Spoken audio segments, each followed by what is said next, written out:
nous avons développé pour vous des solutions fiables qui combinent efficacité et souplesse, couvrant l'ensemble de vos processus métiers pour garantir l'excellence professionnelle et l'optimisation de votre performance opérationnelle.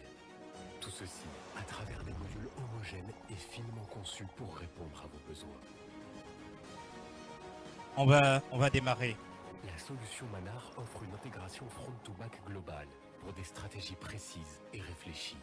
Modulaire, ouverte, évolutive et fortement paramétrable, la suite Manar permet également une flexibilité hors norme, garantissant une adaptation sur mesure aux besoins de nos clients.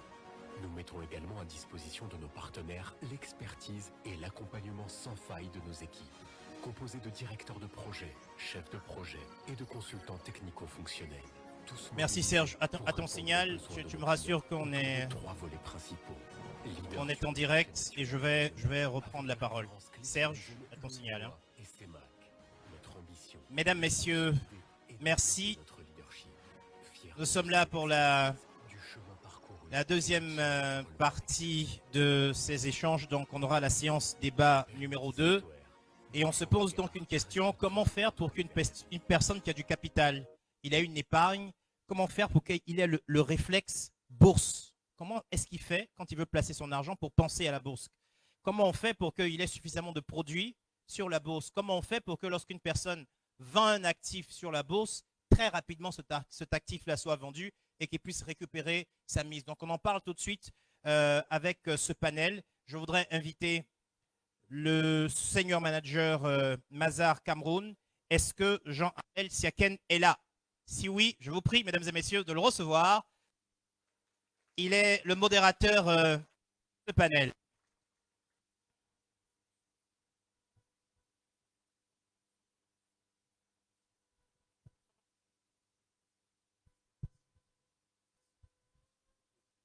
Une fois de plus, bonjour à tout le monde. Donc, c'est un plaisir pour Mazar Cameroun de modérer tous ces panels. Donc, une question qui revient tous les jours, hein, c'est de savoir si j'ai les fonds, comment je fais pour placer sur ce marché. D'où le problème de l'attractivité de nos marchés malgré la fusion, malgré la fin de la première phase. La profondeur et la liquidité, quel serait l'enjeu pour redynamiser nos marchés? Donc, dans ce panel, pour débattre des différentes questions, donc par exemple, qu'en est-il de la disponibilité de l'information financière sur nos marchés? Quelles sont les règles de négociation, les leviers de cotation, le calcul des coûts par exemple? Bref, le décryptage de la microstructure du marché et son impact sur la liquidité du marché régional. Et ensuite, quel peut être le rôle des fonds pour amener les investisseurs sur ce marché. Donc, pour parler, je vais d'abord inviter donc, M. Lep. M. Lep, s'il est là, donc, il peut déjà nous rejoindre. Donc, M. Lep est chargé d'affaires senior chez USCA. USCA qui est une société de bourse. Donc, peut-être tu t'installes déjà. Ensuite, je vais inviter Cédric Dallaire, qui est directeur général de Elite Capital Asset Management, qui va vraiment nous montrer le rôle des fonds, comment il fait au quotidien pour drainer ces fonds sur notre marché. Je vais inviter René Bazin-Omba à Tangana, qui est directeur de marché et directeur de développement de la BVMAC, qui va nous dire comment il évalue la liquidité au quotidien sur ce marché. Et enfin, je vais inviter le docteur Chapi, qui va nous dire comment il fait ses actions de développement sur ce marché en parlant de ce marché au quotidien à nos différents étudiants qui sont le levier, qui sont vraiment le vivier de ce marché. Donc, une fois le panel au complet, peut-être on laisse la dame s'installer. Merci. Donc, une fois ce panel au complet, la problématique, elle est connue, elle est réelle. Donc, nous avons un marché qui a à peu près 10 valeurs mobilières aujourd'hui, un marché où les États sont fortement présents.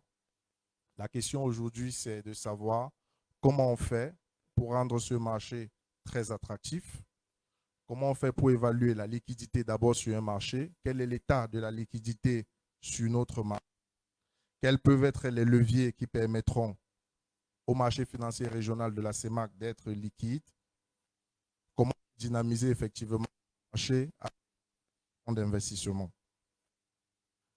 Peut-être la première question à René, de savoir quel est aujourd'hui l'état de la liquidité sur notre marché. Merci Jean-Armel.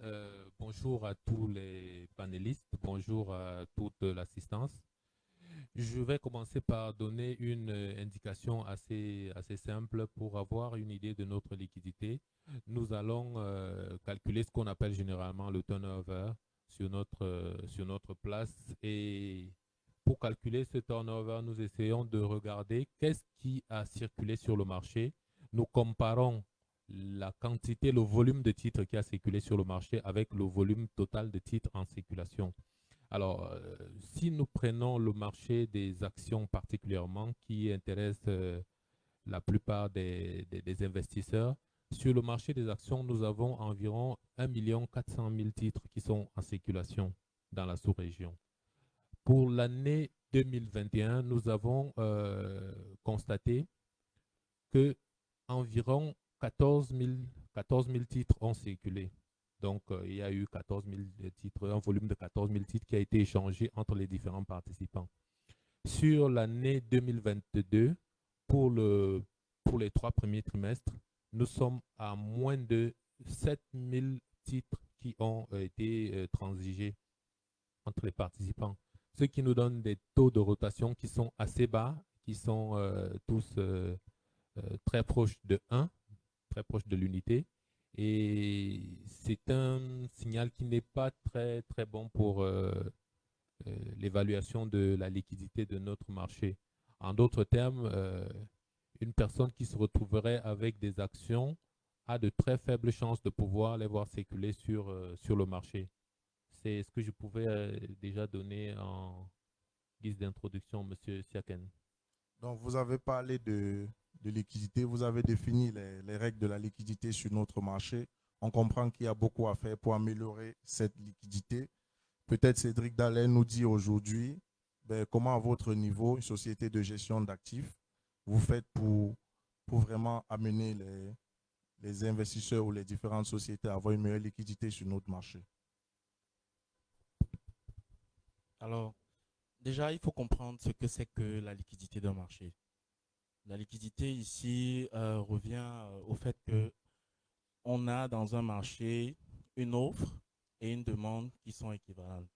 C'est-à-dire qu'à chaque moment, quand j'ai un titre que je veux vendre, je puisse trouver en face quelqu'un qui puisse l'acheter instantanément et à moindre frais.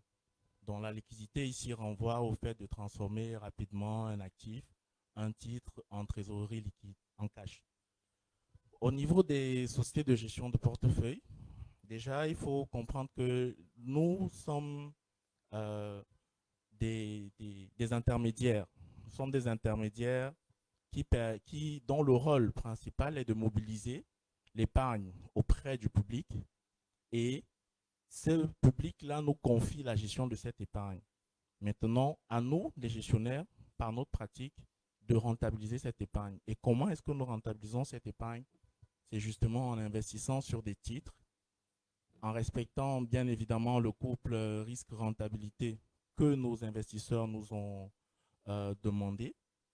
Sur ce fait, nous allons estimer, nous allons regarder dans les titres existants sur le marché, quels sont les titres qui peuvent nous apporter cette rentabilité-là, et aussi nous garantir un remboursement à l'échéance. C'est ce qu'on appelle le règlement livraison.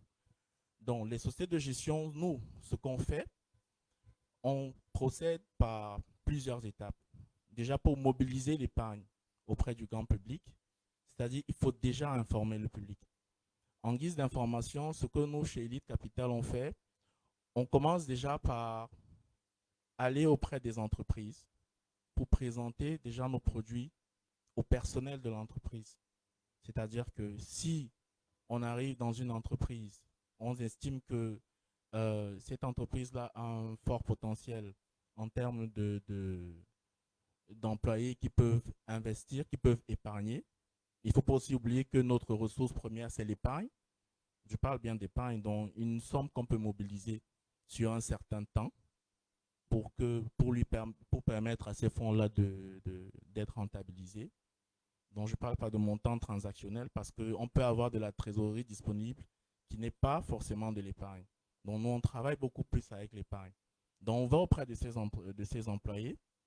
On essaie de leur expliquer un peu la plus-value de faire des placements chez un gestionnaire d'actifs et comment est-ce que ces fonds-là seront rentabilisés. La deuxième chose, c'est le fractionnement. Vous savez, aujourd'hui, la plus grosse société financière dans le monde, c'est une société de gestion de portefeuille. Tout le monde la connaît. Et pour arriver à ce stade, ils ont procédé par deux manières. La première façon, c'était le fractionnement. Ils ont mis en place un mécanisme qui permettait de fractionner les parts de FCP pour qu'ils puissent être accessibles à tout le monde. Vous avez des ETF que vous pouvez avoir à 5, 10 $. Vraiment, c'est accessible au grand public. Et la deuxième façon qu'ils ont eu de réaliser les souscriptions, c'est en misant sur la technologie. En misant sur la technologie, c'est-à-dire en mettant en place un système qui permettait d'avoir rapidement accès à l'information, de telle sorte que cette information-là puisse être traitée en temps opportun et motiver l'investisseur qui est en face de pouvoir faire confiance en ce fonds-là. Donc, pour avoir confiance en un fonds, il faut avoir confiance en la capacité de ces gestionnaires de fructifier cette épargne. Alors nous, ce qu'on a fait aujourd'hui, c'est qu'une part déjà de FCP, c'est 10 000 francs. Bien sûr, vous allez me dire peut-être 10 000 francs, ce n'est pas à portée du Camerounais, lambda, de tout le monde, mais déjà, si vous ne pouvez pas acheter une action cotée à la BVMAC à hauteur de 200 000, 300 000 francs, vous pouvez avoir au moins une part de FCP. La part de FCP, c'est 10 000 francs. 10 000 francs qui évoluent bien sûr en fonction des valeurs liquidatives qui sont publiées chaque semaine. La valeur liquidative, pour définir, c'est la valeur qu'a prise le fonds après une semaine. Donc chaque semaine, nous déterminons de nouvelles valeurs pour informer les investisseurs du fonds que voilà la valeur de votre portefeuille que vous avez en ce moment. Donc, on a fractionné déjà sur le plan réglementaire, on a fractionné le ticket d'entrée. Si vous ne pouvez pas aller directement à la bourse des valeurs, vous pouvez accéder à un fonds commun de placement en fonction de l'objet du fonds. Aujourd'hui, nous avons des fonds monétaires, des fonds obligataires et aussi des fonds actions et des fonds diversifiés. Les fonds actions, ça veut dire que vous confiez votre argent à Elite Capital, vos 10 000 francs. Elite Capital va collecter les 10 000 francs de beaucoup d'autres investisseurs. Ils vont pouvoir investir dans une action qui est cotée à la BVMAC. Au moins 60% des actifs qui sont investis dans les fonds actions doivent être sur des sociétés cotées à la BVMAC et le reste peut être coté soit à l'étranger, soit des sociétés non cotées. Alors, déjà, le premier moyen, c'est ça, c'est-à-dire qu'à travers le rôle des sociétés de gestion de portefeuille, nous, on collecte l'épargne auprès du public et on investit directement dans les titres cotés à la bourse de valeur. Le deuxième moyen, comme je disais, une fois que cette action est faite, une fois que nous avons acheté les titres, il faut faire maintenant ce qu'on appelle le suivi derrière. Et dans le suivi, nous avons l'évaluation des performances, les frais qui sont liés, nous avons la performance de l'action ou de l'obligation que nous avons achetée en fonction du fonds. Et derrière, nous avons une obligation de rendre compte à tous nos investisseurs et nous le faisons de façon hebdomadaire. Donc, une fois que nous avons donc terminé cela, nous avons un dépositaire chez qui nous avons logé nos fonds. Alors, le rôle du dépositaire ici, c'est quoi? C'est, on peut dire, en quelque sorte, une banque qui, dans la réglementation actuelle, c'est une banque qui va héberger les comptes des fonds où les investisseurs pourront directement aller faire des versements pour souscrire. Parce qu'il faut savoir que chez nous, à Elite Capital, ou bien dans toutes les autres sociétés de gestion d'actifs, de portefeuille, nous n'avons pas de coffre-fort, nous n'avons pas de banque, nous ne recevons pas l'argent directement. Donc, la raison pour laquelle on préfère passer par les banques où les régulateurs nous demandent d'avoir un dépositaire qui héberge nos fonds.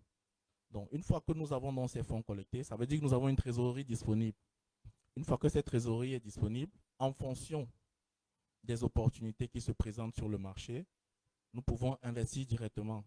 Donc, pour revenir à la liquidité du marché, d'un côté, on a l'offre qui est en train de grandir aujourd'hui. Nous avons, je crois, plus de 6 sociétés qui sont cotées. Nous avons, je pense, 17 sociétés qui arrivent, sans compter les entreprises privées et parapubliques.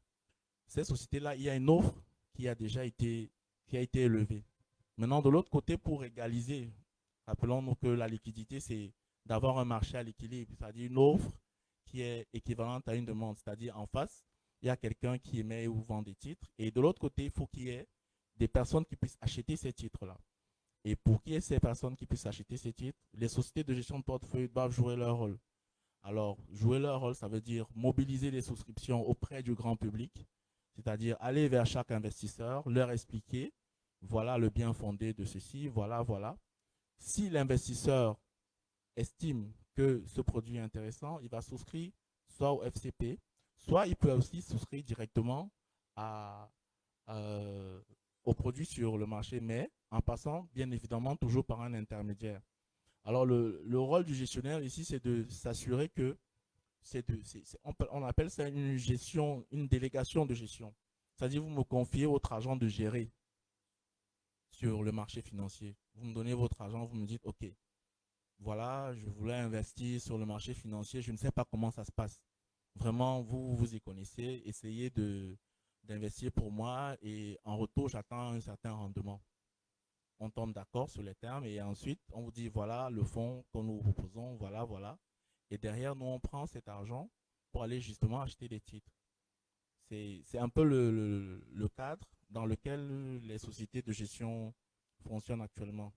Maintenant, il faut aussi dire que ce n'est pas un exercice qui est aisé parce que tout à l'heure, on parlait de fractionnement. Je l'ai aussi évoqué tout à l'heure.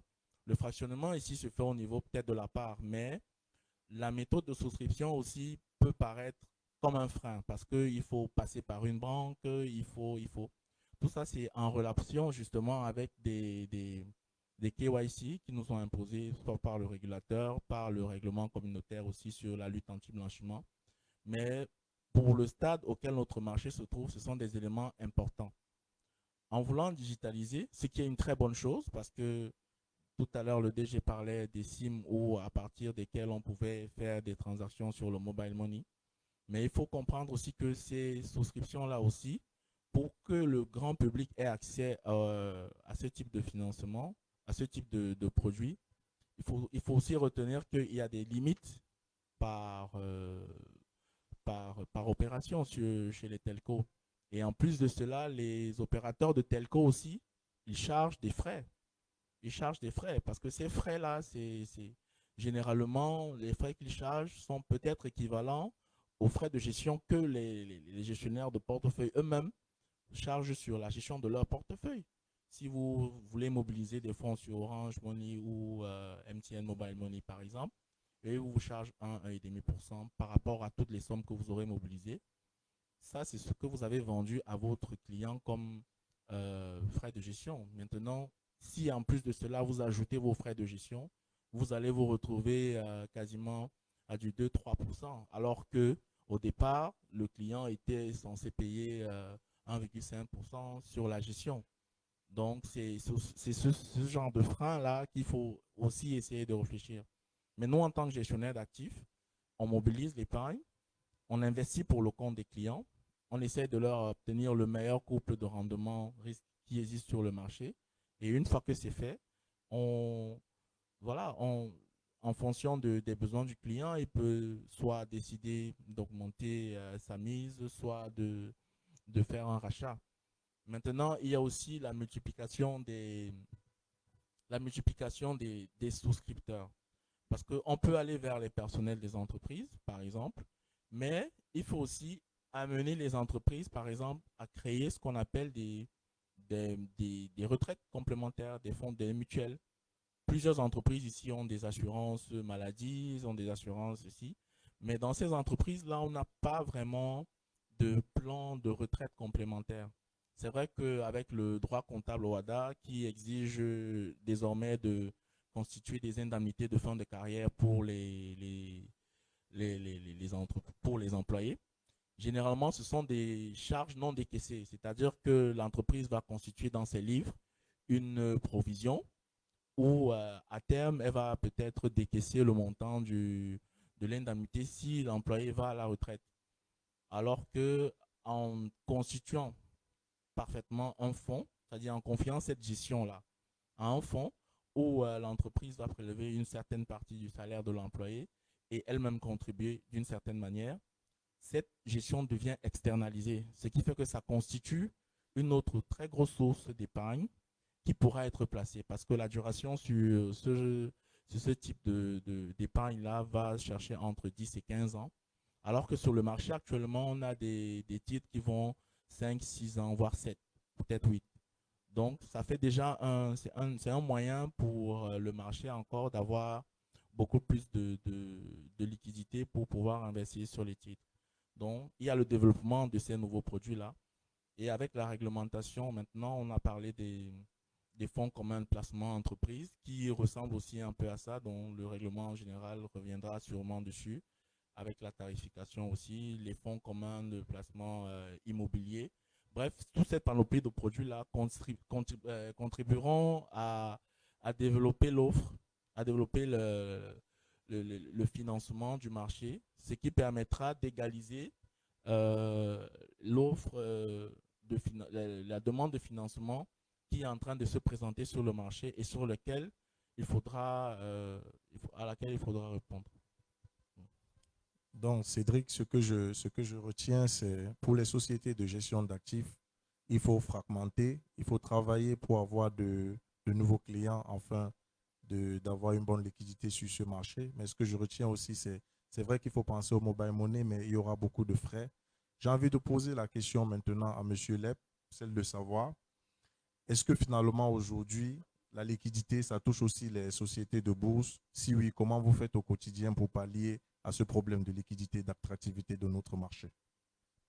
D'accord, merci beaucoup, Monsieur Siaken. Avant tout propos, je tiens à renouveler les regrets de ma DG, Madame Atangana, qui, pour des raisons professionnelles, a dû sortir du pays. Donc, elle m'a délégué pour la représenter. Donc, pour revenir à la question, je vais rebondir sur ce que M. Dalé vient de dire.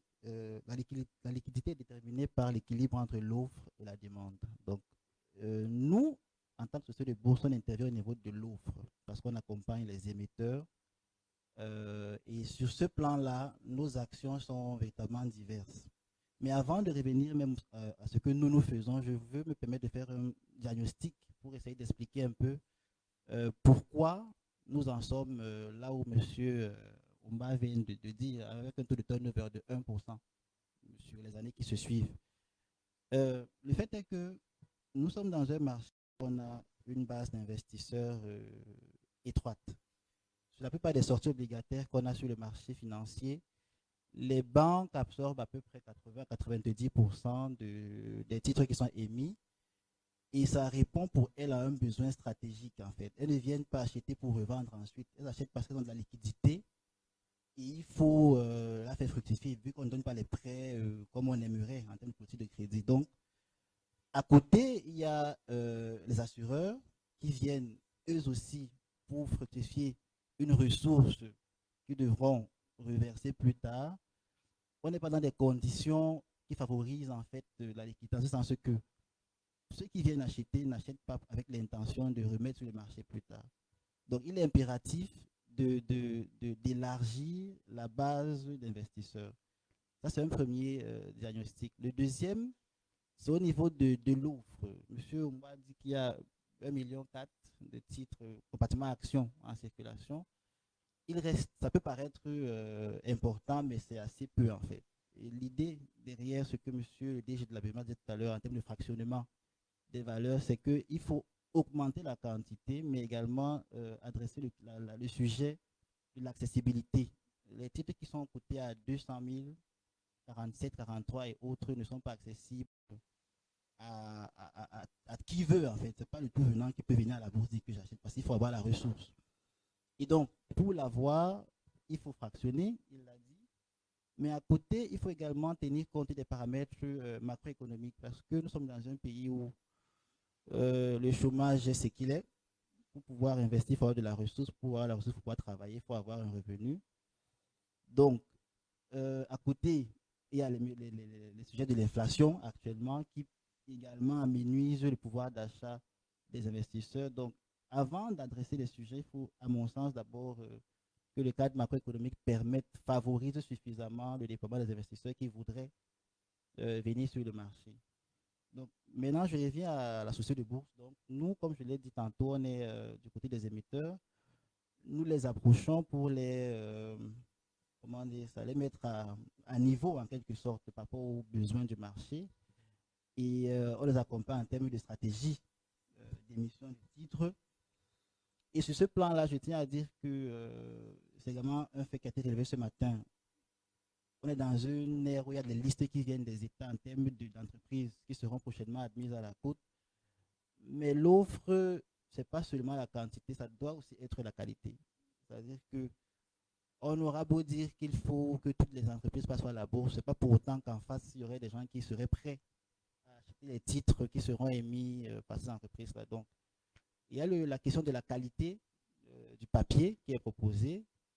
Et à ce niveau-là, justement, nous apportons une contribution en termes d'éducation, d'encadrement, d'accompagnement des émetteurs. Je prends un exemple simple. Hein. Quelqu'un peut venir nous dire que je vais aller sur le marché. On lui dit non, ce n'est pas encore le bon moment. Nous, on estime que si tu y vas actuellement, les signaux que ton entreprise émet ne permettront pas de mobiliser la ressource dont tu as besoin. Donc, on propose d'aller dans tel couloir, d'aller dans telle stratégie. Et peut-être dans 2 ans, on va faire un bilan et on va voir comment est-ce que on peut donc t'amener auprès des investisseurs. Je reviendrai tout à l'heure, je crois, hein, selon les questions prévues dans notre descriptif du panel, sur les aspects de transparence et de disponibilité de l'information. Parce que là aussi, c'est une question, une problématique qu'il faut adresser parce que l'investisseur, en fait, vient quand il est au courant. Pour investir, il faut être au fait de ce qu'il y a sur le marché. Pour faire une décision d'investissement, il faut savoir les produits proposés, qu'est-ce que je gagne, quels sont les risques, voilà. Donc, c'est un ensemble de données comme ça prises sur le tas qui permettent en fait, en tant que société de bourse, de pouvoir construire une offre qui favorise l'arrivée des émetteurs indispensables pour arriver à une liquidité un peu plus satisfaisante pour tous. Donc, liquidité satisfaisante pour tous. Donc, j'ai envie maintenant de donner la parole au Dr Tchapi pour lui demander, oui, nous parlons de liquidité. Tous les jours, vous êtes au contact de nos jeunes étudiants, des différents professionnels. Qu'est-ce que vous pouvez leur dire sur la liquidité et pourquoi notre marché est un problème d'information financière? Merci, monsieur le modérateur. Je remercie les organisateurs de ce colloque parce que dans leur démarche, parmi les objectifs, il y a d'abord l'éducation financière. Si l'on ne connaît pas ce que c'est qu'un marché financier, on ne connaît pas les règles qui régissent ce marché, on n'a même pas l'information, on ne peut pas prendre l'initiative d'y investir. Effectivement, on pose ce matin le problème de la liquidité qui a un aspect, celui de la profondeur du marché financier. L'on sait que pour investir, il faut d'abord être au courant des différentes offres qui sont faites. Alors que dans la pratique, bien que l'information soit acquérable, c'est-à-dire que en général, c'est celui qui a besoin de l'information qui va vers celui qui la détient. Dans notre contexte, on devrait plutôt adopter le schéma inverse. Si l'on souhaite renforcer la liquidité de notre marché financier. Je m'explique. Les étudiants, par exemple, qui sont de potentiels investisseurs, ne sont généralement pas informés des différentes offres de produits sur le marché. Un autre élément concerne aussi le coût des commissions que prélèvent les sociétés de bourse. Il y a un réel manque d'informations là-dessus. Parce que j'ai à maintes reprises été approché par de potentiels investisseurs. Il y en a même parmi mes collègues. Mais ils sont restés butés sur le fait qu'ils n'ont pas suffisamment d'informations sur les sociétés de bourse qui commercialisent les produits financiers mis en vente.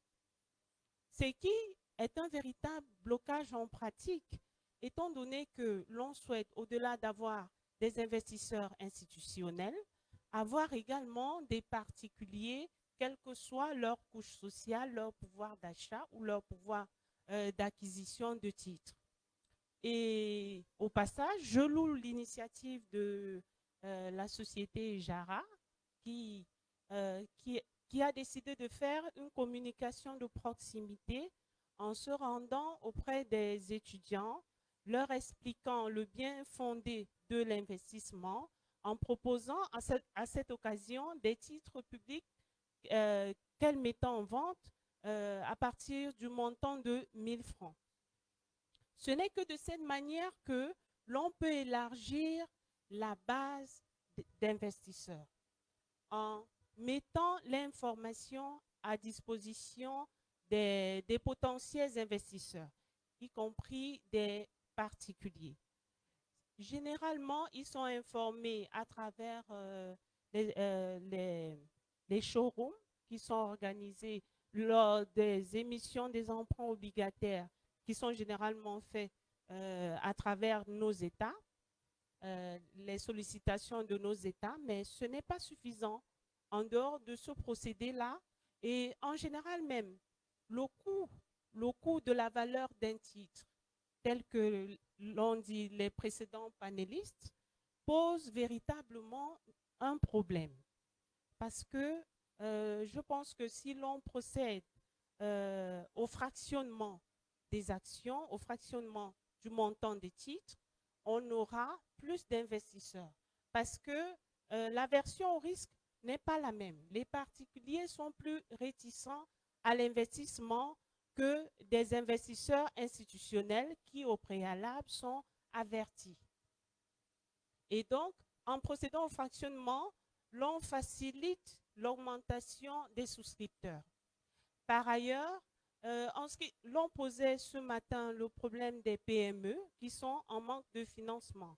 Ces PME, pour la plupart, ne savent pas que, en dehors du marché boursier, ils peuvent par exemple solliciter des fonds de capital risque afin d'obtenir des financements, soit lors de l'amorçage de leur projet d'entrepreneuriat, soit lors de la création de l'activité, on voit au capital création, soit pour développer leur activité ou alors renforcer leurs fonds propres lorsque, en cours de fonctionnement, ils rencontrent des difficultés.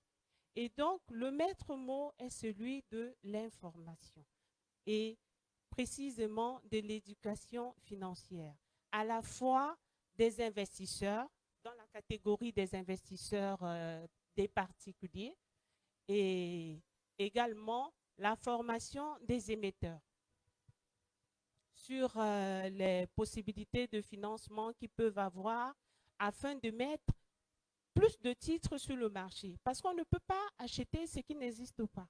Si on n'a pas suffisamment d'offres à travers les produits innovants qui ont été consacrés dans la réglementation, on ne peut pas prétendre avoir un marché suffisamment liquide. Donc, il faut une implémentation de ce qui a été prévu dans le règlement numéro 01/22 du 21 juillet 2022 qui prévoit des instruments financiers innovants qui, ma foi, seront de nature à dynamiser davantage les différentes souscriptions, que ce soit dans le sens de l'achat ou bien de la vente de titres sur nos marchés financiers. Et donc, on souhaite véritablement qu'il y ait ce règlement général de la COSUMAF qui viendra détailler davantage les titres mis à disposition, y compris les caractéristiques de titres qui concernent par exemple les soukouk, les éléments des actifs financiers liés à la finance islamique.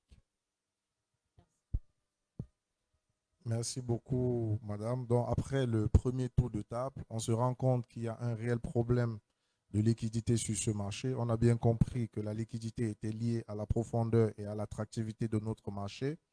J'aimerais quand même faire un petit rappel.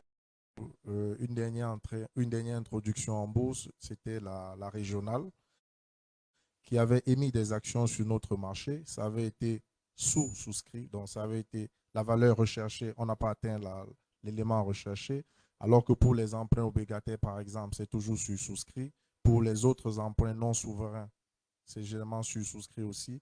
J'ai envie de vous demander, M. Omba, finalement, qu'est-ce qui coince pour la liquidité sur ce marché? On a des cotations le lundi, le mercredi et le vendredi.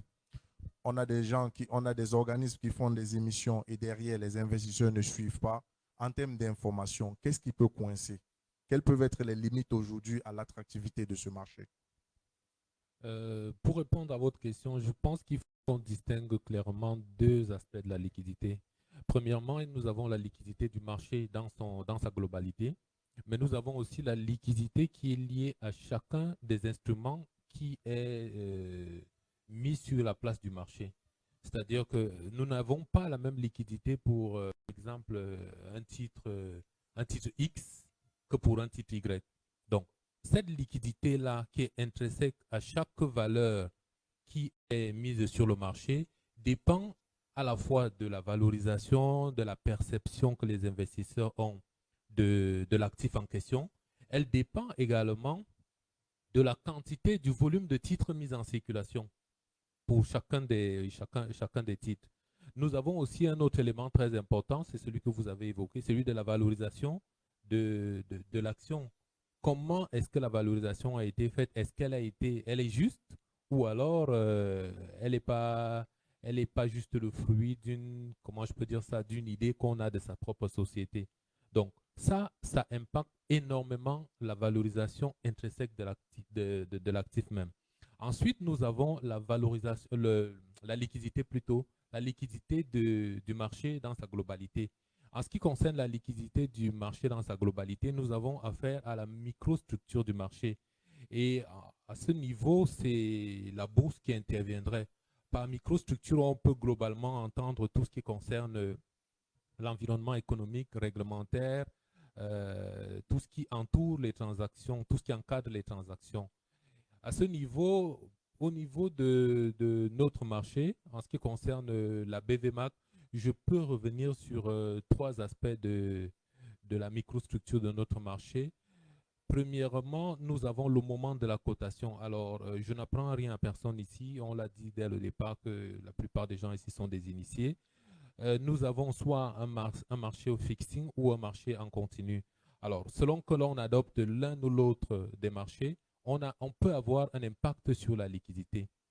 Parce que lorsque nous avons, par exemple, un marché au fixing tel que nous le faisons au niveau de la BVMAC, nous avons la centralisation des ordres qui se fait pendant une certaine période. Nous accumulons les ordres. Lorsque ces ordres ont été accumulés, il y a un prix théorique qui ressort à chaque fois qu'une nouvelle offre entre dans le système. Et lorsque l'heure du fixing arrive, il y a un matching au dernier cours théorique qui a été calculé. Et c'est ce matching qui donne ce matching a pour objet en fait comment je peux dire ça, de maximiser les quantités échangées à ce cours théorique-là. Donc voilà à peu près comment est-ce que nous fonctionnons actuellement. L'impact, c'est quoi? L'impact, c'est que au niveau de la liquidité, il peut y avoir comme un coup d'opportunité de la part des investisseurs. Parce que si nous avons le fixing qui est une sorte de cotation intermittente, il y a des périodes durant lesquelles il n'y a pas de cotation. L'investisseur est forcément pénalisé et ça peut avoir un impact sur la liquidité parce que si moi j'ai besoin de faire une transaction à un moment T et que le fixing est déjà passé, ça aura un impact. Pour moi, je verrais que ce n'est pas assez dynamique et ça a un impact sur la liquidité. Contrairement aux marchés en continu qui n'ont pas cet effet où les cotations les ordres sont enregistrés au fil de l'eau et elles matchent aussi au fil de l'eau selon que les conditions de marché sont les bonnes. Alors, un deuxième élément sur lequel nous pouvions revenir, c'est en fait la contrepartie de la transaction. Alors, à ce niveau, on distingue généralement les marchés dirigés par les prix et les marchés de contrepartie ou les marchés d'agence. Alors, sur les marchés de contrepartie, nous avons généralement des teneurs de marché qui sont là pour assurer la liquidité du marché. Alors, ces teneurs de marché dégagent une marge entre le prix d'achat et le prix de vente. Et généralement, cette marge peut être importante selon la perception qu'ils ont du marché. Et ils font payer cette marge à l'investisseur. Et ça donne, le marché, il essaie d'être plus liquide, mais il a un coût derrière. Alors que lorsque nous nous retrouvons dans un marché qui est dirigé par les ordres, nous avons, c'est chaque investisseur, vous et moi, qui passons directement nos ordres. Nous ne payons pas un coût particulier à quelqu'un. Si sur notre marché, nous trouvons une contrepartie qui correspond à ce que nous voulons, ça transige. Donc, le coût de la liquidité est moins important lorsque nous nous retrouvons sur un marché d'agence ou un marché dirigé par les autres. Enfin, le dernier élément sur lequel je vais revenir, alors, j'ai oublié de dire, actuellement sur notre marché financier, comme le directeur général de la BVMAC l'a dit tout à l'heure, tous les ordres passent par des intermédiaires. Donc, ces intermédiaires collectent en fait les ordres des différents clients.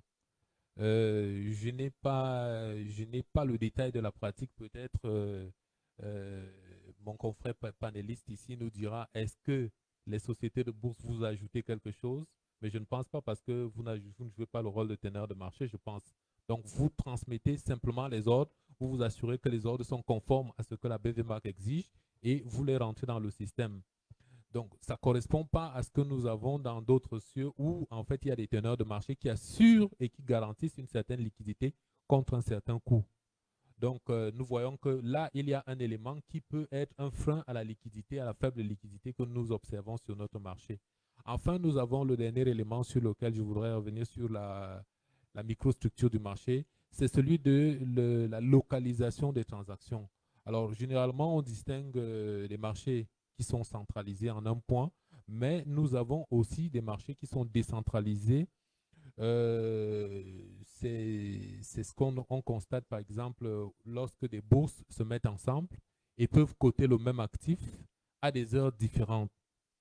L'impact est important au niveau de la liquidité. Pourquoi? Parce que selon l'heure de la cotation d'une des places, on peut acheter le même actif à des prix différents parce qu'ils ne sont pas cotés sur la même place. Et ça peut avoir un impact sur la liquidité. Tandis que sur un marché centralisé comme le nôtre, à la BVMAC, tous les ordres sont regroupés dans un ordinateur central. Donc, ça fait qu'il n'y a pas le prix qui ressort du marché est un prix unique pour tout le monde. Et ça peut aider au niveau de la liquidité. Donc, voilà les éléments sur lesquels je pouvais intervenir, montrer un peu comment notre microstructure impacte sur le marché. Je pense qu'avec les interventions des uns et des autres, nous aurons l'occasion d'affiner ce que nous avons présenté globalement. Merci. Okay. Donc, j'aimerais quand même revenir sur l'expérience des sociétés de bourse, M. Dallet. C'est quand même celle de savoir, nous sommes dans un marché où il y a eu la fusion récemment, où le marché camerounais et même le marché camerounais surtout était porté par les banques. Donc, il a été clairement établi que ça n'a pas été un succès. Aujourd'hui, nous avons des investisseurs qui ont peut-être les DAT chez les banquiers, par exemple, et que lorsqu'il y a un emprunt obligataire, il y a une décollecte. Donc, on suspend les DAT pour les placer sur le marché financier. Aujourd'hui, quel peut être le rôle, comment les sociétés de gestion d'actifs peuvent travailler avec les banques pour améliorer la liquidité de ce marché? Quel peut être le rôle des banques aujourd'hui, à votre avis? Déjà, il faut savoir que sur un premier point, nous sommes obligés de travailler avec les banques parce que déjà, du fait que ce sont nos dépositaires de fonds. Alors, le rôle des banques, on peut aussi avoir des conventions de distribution de nos FCP avec les banques. C'est-à-dire que je suis peut-être chez la banque A, pour ne pas faire de publicité. Je vais demander à la banque B, est-ce qu'elle peut distribuer mes fonds? Pour cela, il faudrait qu'on signe une convention de distribution où je vais la rémunérer, bien sûr, bien évidemment. Donc, c'est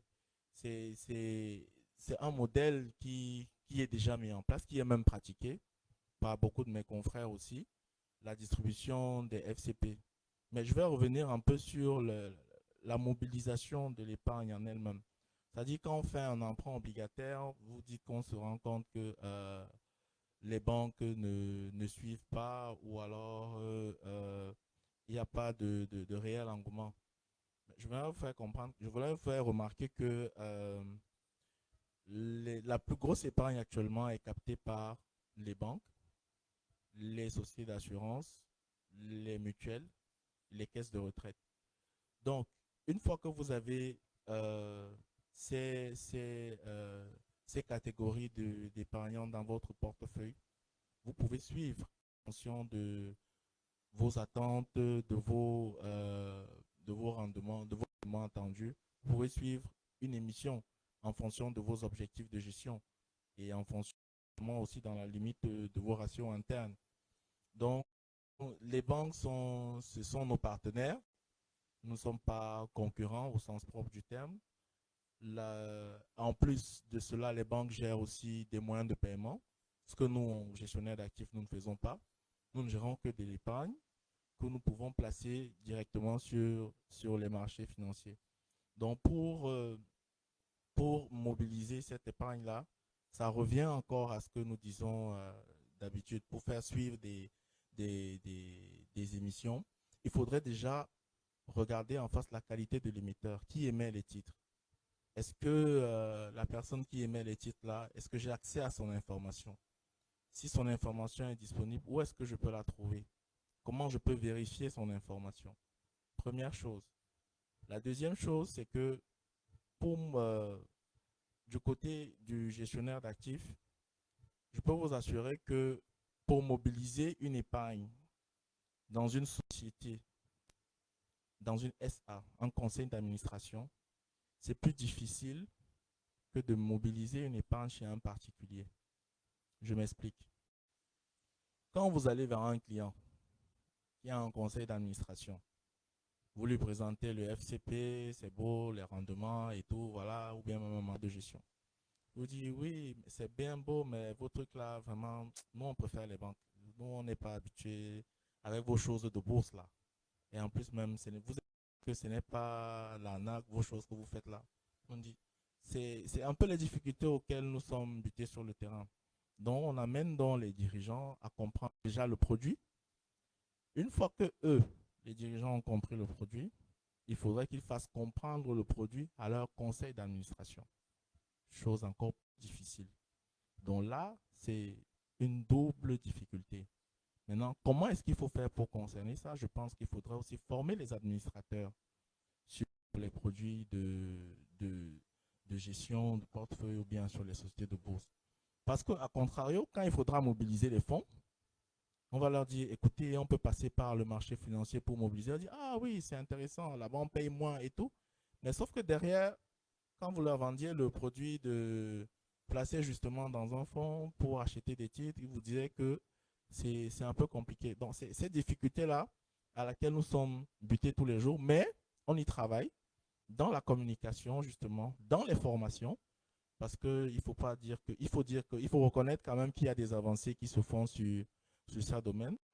On a même parfois essuyé des refus de présenter les offres de produits financiers dans certaines entreprises parce qu'ils estimaient qu'ils ne connaissaient pas assez le produit, ils ne connaissaient pas le marché, ils ne connaissaient même pas le régulateur à la cause du MAF. Donc, c'est vous dire à quel point nous sommes sur le terrain, on travaille, on essaye d'informer, de former tout le monde pour justement vulgariser cette pratique-là et mobiliser l'épargne.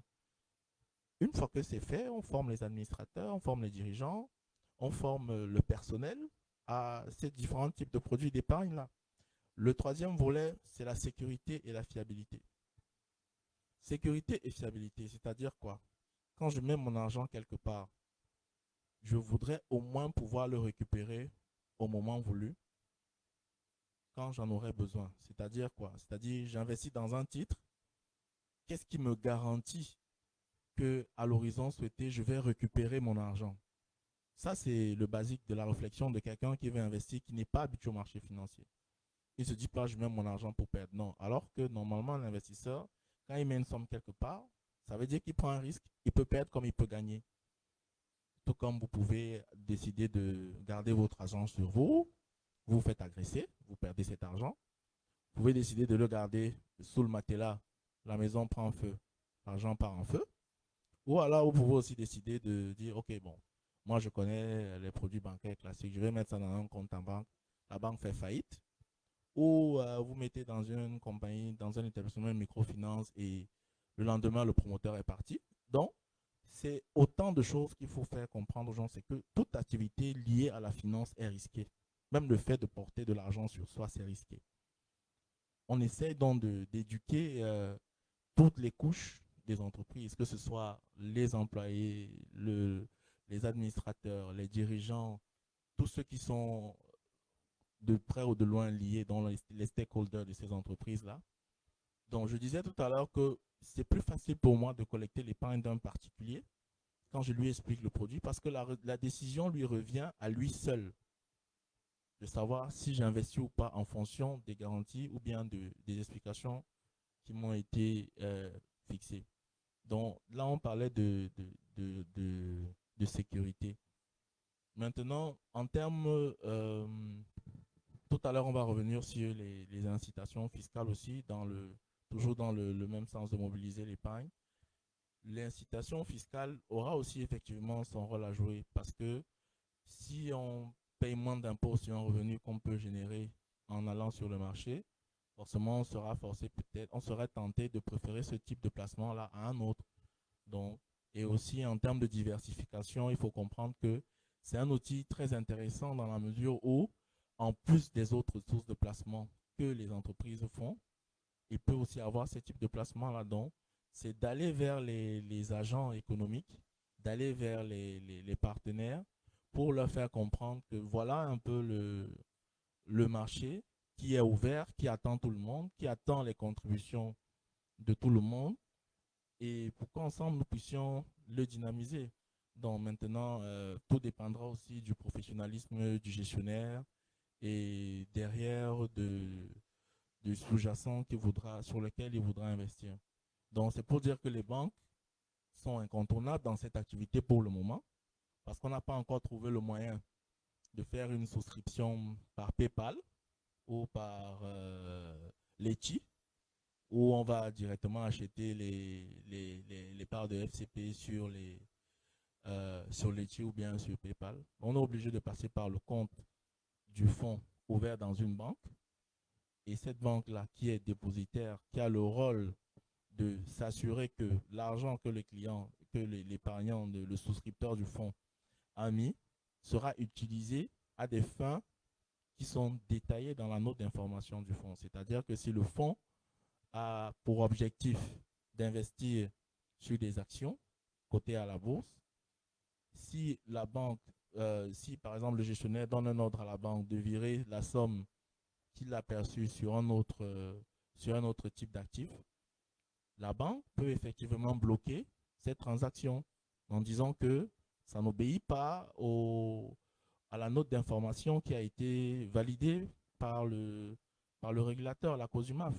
Ou alors si vous avez reçu de l'argent de souscription dans votre fonds commun dans une banque et vous décidez pour l'objet de votre fonds, c'est par exemple d'investir sur du court terme et vous décidez à travers ces fonds-là d'investir sur des actifs à long terme ou alors de faire un autre type de placement, peut-être sur un crypto, je ne sais pas. La banque elle a même l'obligation de bloquer parce qu'en tant que dépositaire, c'est son rôle de contrôler. Et une fois que vous avez ce niveau de contrôle-là, il y a le contrôle du régulateur aussi qui arrive. Il faut s'assurer que les équilibres dans les fonds sont respectés, que l'objet pour lequel les fonds ont été créés sont respectés.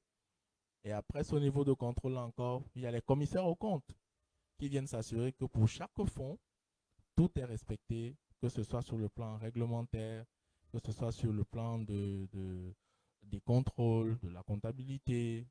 La société elle-même, elle est contrôlée par les commissaires aux comptes. Donc, c'est pour assurer les investisseurs qu'en termes de sécurité et fiabilité, un marché aussi réglementé, avec autant de niveaux de contrôle, permet quand même de garantir un certain niveau de sécurité. Maintenant, toute activité étant liée au risque, on essaye de minimiser au maximum ce risque pour ne pas justement avoir des désagréments, mais les banques, pour le moment, demeurent incontournables sur le marché, que ce soit pour les gestionnaires d'actifs, pour les sociétés de bourse. Maintenant, quitte à chaque acteur de pouvoir drainer le maximum d'épargne qu'il peut en utilisant des canaux qui lui sont spécifiques. Merci. Il y a 6 mois, chaque État de la CEMAC, ou alors 5 des 6 États, publiait la liste des sociétés à venir à la côte. À ce jour, on travaille pour leur émission, mais on a encore le souvenir de la régionale qui avait émis les actions effectivement et que les investisseurs n'avaient pas vraiment suivi. J'ai envie de demander à M. Leb, qui est vraiment société de bourse, qui accompagne ces sociétés-là à leur admission à la côte. Je veux savoir aujourd'hui, à ce niveau, comment on peut faire pour que les investisseurs suivent les émissions qui vont venir. On a très bien compris qu'il y a un réel problème de valorisation dans notre zone, qu'en plus peut-être de ces valos, il faut émettre les titres avec des moins-values et tout. Aujourd'hui, comment on peut faire pour vraiment que les investisseurs suivent cette tendance, que tout le monde soit intéressé par ces différentes transactions ou bien par ces différentes actions pour effectivement améliorer l'attractivité de ce marché, qui vont vraiment s'inscrire dans la droite ligne avec les directives des États de la CEMAC. D'accord, merci de la question.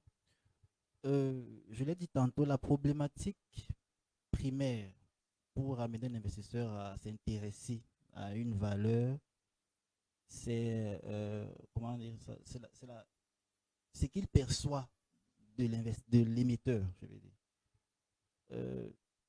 On a parlé tout à l'heure des Kifferou, de beaucoup d'autres noms dans cette catégorie-là. C'est pas la même chose de dire que les brasseries, Orange, MTN, seulement sur cette base-là déjà, il y a déjà 2 poids 2 mesures. C'est-à-dire que la réputation, l'empreinte d'un émetteur potentiel dans son environnement socio-économique est déjà favorable pour le succès de son émission future. Donc, il est question en fait, pour intéresser les éventuels investisseurs, il faut que les émetteurs travaillent à asseoir une empreinte positive sur la communauté à laquelle ils vont s'adresser quand ils vont émettre leur titre.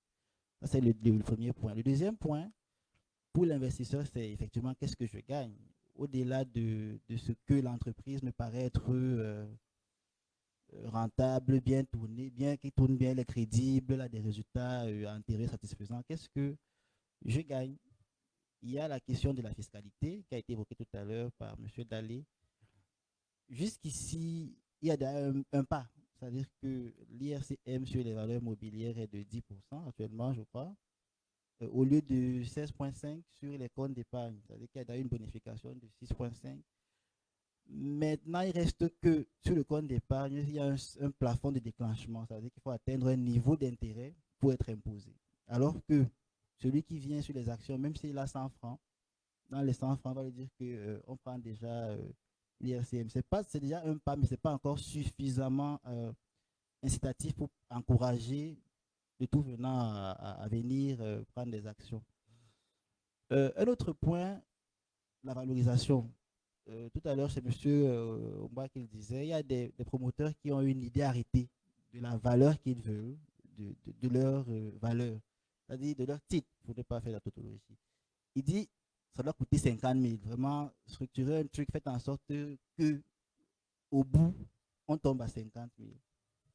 Ce qui n'est pas forcément intéressant pour l'investisseur averti, ce dont on a parlé tout à l'heure, qui, eux, en lisant entre les lignes, pourront démêler le vrai du faux en disant que non, là, cette valeur-là, c'est du factice, c'est pas crédible.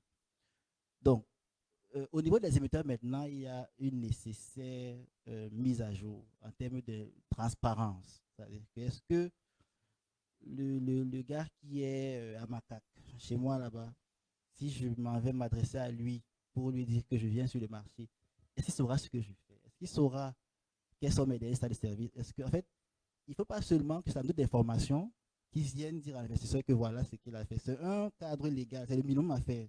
Mais avant, il faut véritablement que les entreprises, surtout celles qui sont sur les listes, justement, que dès maintenant, dans les efforts qui sont en train de faire en termes de due diligence pour pouvoir s'arrimer aux exigences du marché, travaillent déjà à ce que le moindre citoyen de la sous-région soit au fait de son activité, ses perspectives, ses difficultés.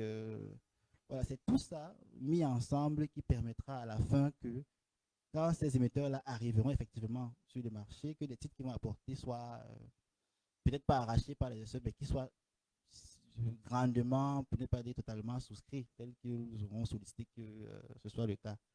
Donc, voilà un peu ce que je peux dire. Peut-être je reviens tout à l'heure avec d'autres questions. Merci. Pour avoir une bonne attractivité de nos marchés, pour avoir une belle liquidité, il est important d'avoir les valeurs.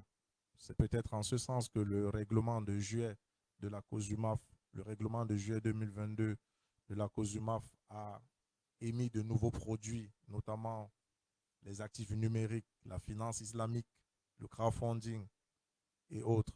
Docteur, j'ai envie de vous demander, est-ce qu'il y a de l'espoir pour l'attractivité de notre marché avec ce règlement? Merci, monsieur le modérateur. Je dirais qu'il y a de l'espoir. Et d'ailleurs, beaucoup d'espoir. Je m'explique.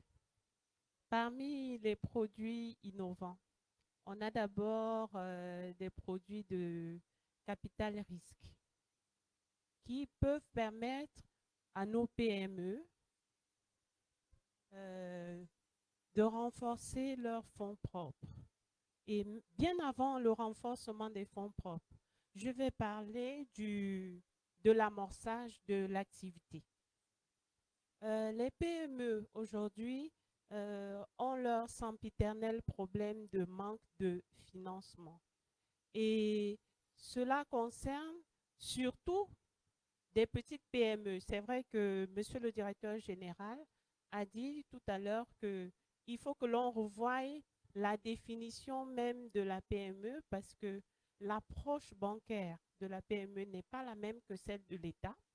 Je dirais, je peux les classer en PME de petite taille et en PME à fort potentiel de croissance. L'on remarque que le tissu industriel de nos pays, de nos économies, est constitué en majorité de ces petites PME qui ont besoin de fonds de démarrage de l'activité. Donc, ils ont d'abord besoin de fonds pour démarrer leur activité, d'autres pour mûrir davantage le projet d'activité. Ceux qui souhaitent mûrir le projet d'activité ont besoin d'un fonds d'amorçage. Mais avant qu'ils ne sollicitent ce fonds d'amorçage, il faut qu'ils sachent qu'ils doivent monter un business plan convaincant qui prévoit non seulement les produits innovants, les produits et services innovants qu'ils vont mettre sur le marché, mais également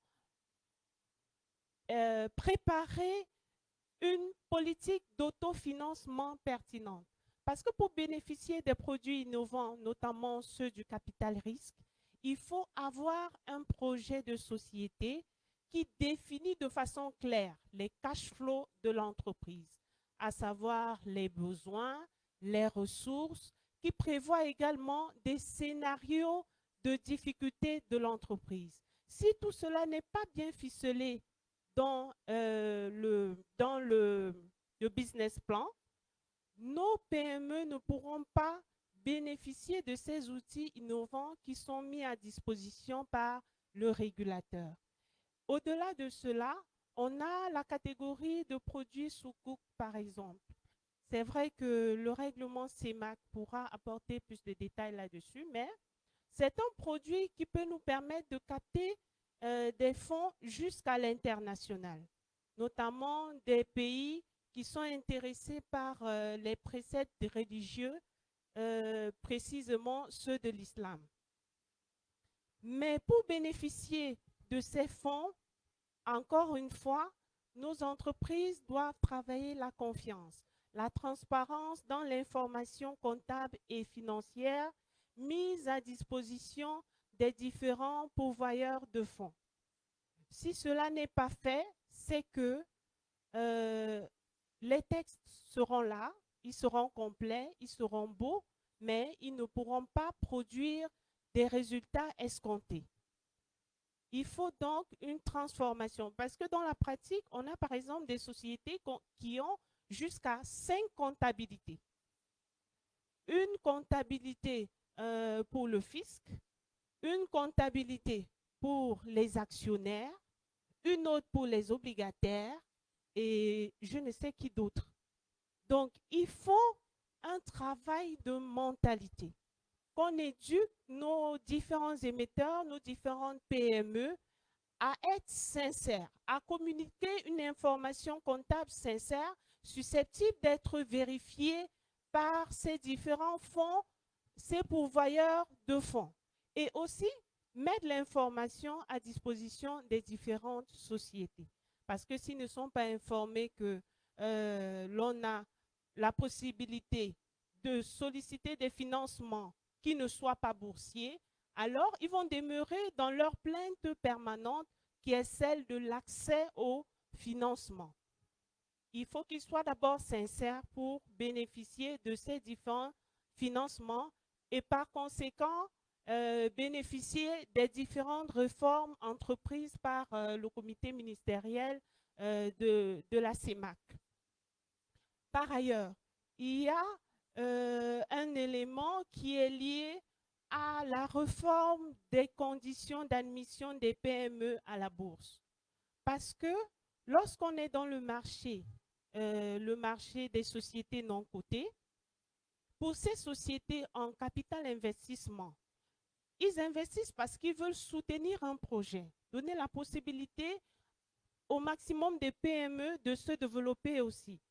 Mais à la fin, qu'est-ce qu'ils font? La plupart sont des capitaux risqueurs. Par conséquent, ils auront besoin de sortir du marché financier. Or, si la liquidité du marché boursier n'est pas présente, si des offres d'achat de titres ne sont pas disponibles, alors ces derniers resteront coincés au marché primaire. Donc, il faut un travail de liquidité globale du marché qui puisse favoriser l'implémentation de ces différents produits financiers qui ont été prévus au chapitre 2 du règlement 01/22 du 21 juillet 2022. Merci. Les États de la CEMAC ont compris que pour sortir notre marché de son problème éternel de liquidité et d'attractivité, il était important d'augmenter les valeurs à la côte. C'est à ce titre que depuis près de 6 mois, nous avons 17 sociétés qui vont certainement arriver à la côte d'ici 2 ou 3 ans. Il faut peut-être les préparer pour leur introduction en bourse. Le règlement du comité ministériel n'est pas resté muet. Donc, nous avons eu ce nouveau règlement qui aujourd'hui réglemente les fonds d'investissement, par exemple. Et nous savons que les fonds d'investissement, une fois qu'ils ont pris les participations, ils ont 2 méthodes de sortie. La cession industrielle, c'est-à-dire ils cèdent à une autre société, la cession financière par la bourse. Donc, ça veut dire qu'aujourd'hui, il y a un réel espoir pour notre marché. Toujours dans le même règlement du comité ministériel, il y a le compartiment des PME peut-être qui va se créer d'ici là, ce qui va favoriser vraiment l'augmentation des valeurs sur le compartiment B ou ce compartiment de PME. La troisième chose, c'est qu'il faut quand même qu'il y ait une excellente valorisation de tous les produits financiers. Ça permet quand même d'avoir les investisseurs institutionnels sur notre marché parce qu'eux aussi, c'est des professionnels. Ils ont une connaissance précise de la valorisation. Et enfin, peut-être fragmenter les produits, comme on l'a dit le matin, fragmenter les différents produits pour augmenter le nombre de titres sur notre marché. Ça ne va pas forcément faire évoluer la capitalisation boursière, mais ça va faire qu'il y a des échanges au quotidien. Dans un pays comme le Cameroun, par exemple, où le SMIC est à moins de 50 000 et la valeur des titres aussi autour de ce montant, ce n'est pas évident pour tout le monde d'avoir les différents titres. Et peut-être pour chuter, avant de prendre quelques questions et sortir définitivement de ce panel, c'est de dire que nous aussi, nous devons faire les efforts à notre niveau, parler auprès de nous de ce marché, éduquer chacun à son niveau et peut-être d'ici 5 ans, on aura un marché dynamique vraiment viable qui a plus de 30 valeurs, je le souhaite, donc je vous remercie. Peut-être qu'on prend rapidement peut-être 5 questions pour rester dans les temps. Donc, je partage le micro. Ah, ok.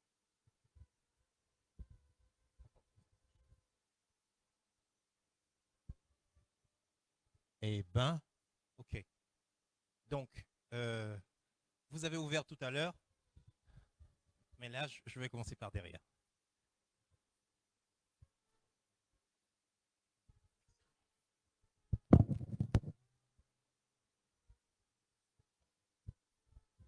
Bonjour, je me nomme Diongo Cédric, je suis journaliste, je travaille pour le journal Éco Matin. J'ai une question adressée à M. Ongba et peut-être aussi à M. Lep parce que les deux sont concernés. Ma question concerne les contrats de liquidité. La BVMAC a rendu obligatoire en début de cette année la signature d'un contrat de liquidité entre les émetteurs et les sociétés de bourse. Donc en gros, les émetteurs qui souhaitent faire coter leur titre à la BVMAC ont l'obligation de céder une partie des fonds levés, je pense bien à M. Ongba, ou des titres, 0,2% pour les titres et 5% des financements aux sociétés de bourse pour que celles-ci puissent animer le marché lorsqu'il n'y a pas véritablement de transaction. Alors, dans la cartographie que M. Ongba a fait, on a bien vu qu'entre 2021 et 2022, il n'y a pas eu beaucoup de progrès. Donc, entre janvier et aujourd'hui, il y a eu beaucoup de valeurs qui sont arrivées sur les compartiments actions-obligations. J'aimerais savoir si ces contrats sont obligatoires. Si oui, pourquoi est-ce que cela ne favorise pas l'animation du marché? Merci. Merci. Je pense que le modérateur a souhaité qu'on ait une série. Donc, j'inviterai les intervenants à prendre note.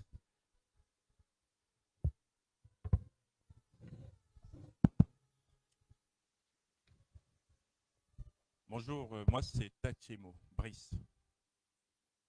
Ma question s'adresse à M. Ongba. Je pense que c'est lui le monsieur en lunettes à gauche.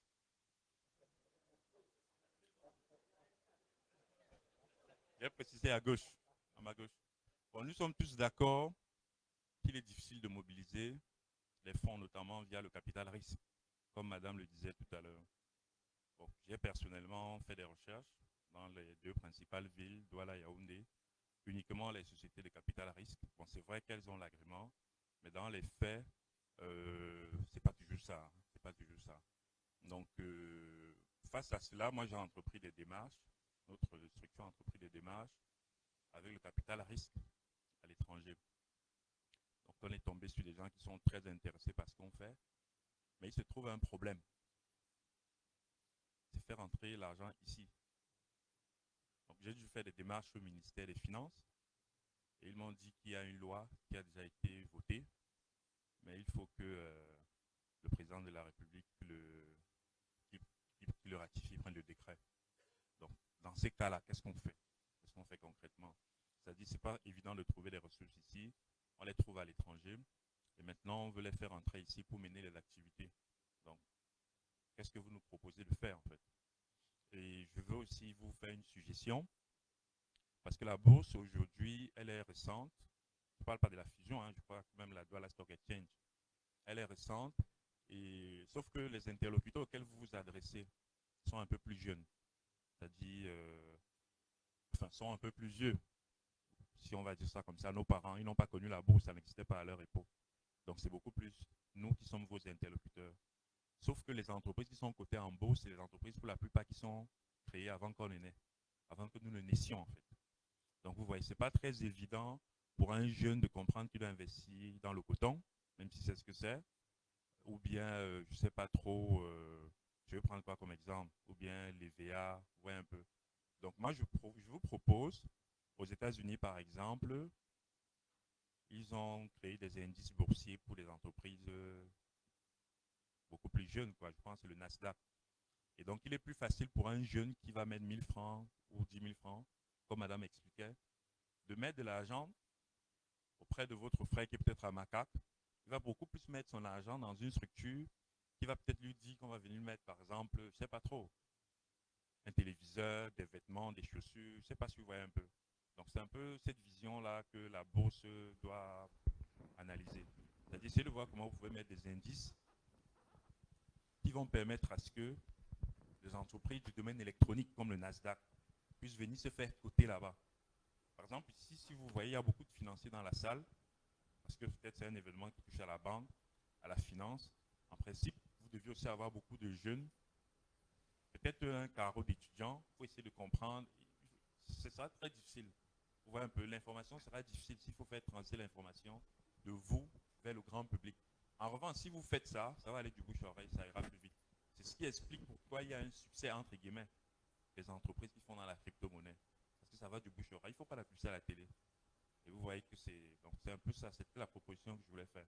Donc ma question, c'est comment faire entrer donc les capitaux ici, compte tenu du fait qu'il y a ce verrou réglementaire. Je pense que le message est passé.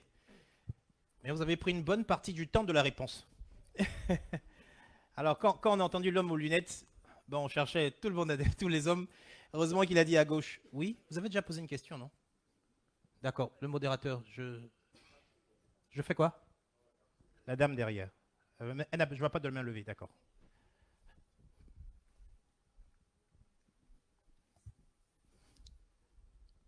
Bonjour tout le monde. Ok, moi c'est Hélène Frédérica, stagiaire à Union Bank of Cameroun. J'ai une question pour les sociétés de PSI. S'il vous plaît, j'aimerais savoir déjà, quand vous collectez l'épargne chez les potentiels investisseurs, qu'est-ce que vous les proposez? Est-ce que vous les proposez des intérêts fixes ou des intérêts proportionnels à leur investissement?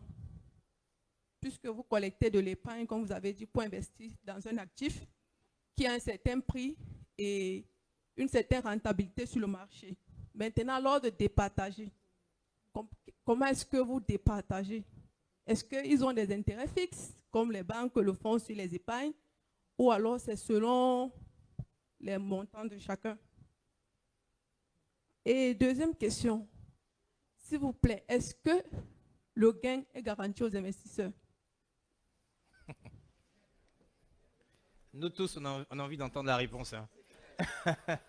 Oui, modérateur, on continue ou bien on prend les 5? D'accord. À l'extrémité, là-bas, la dame?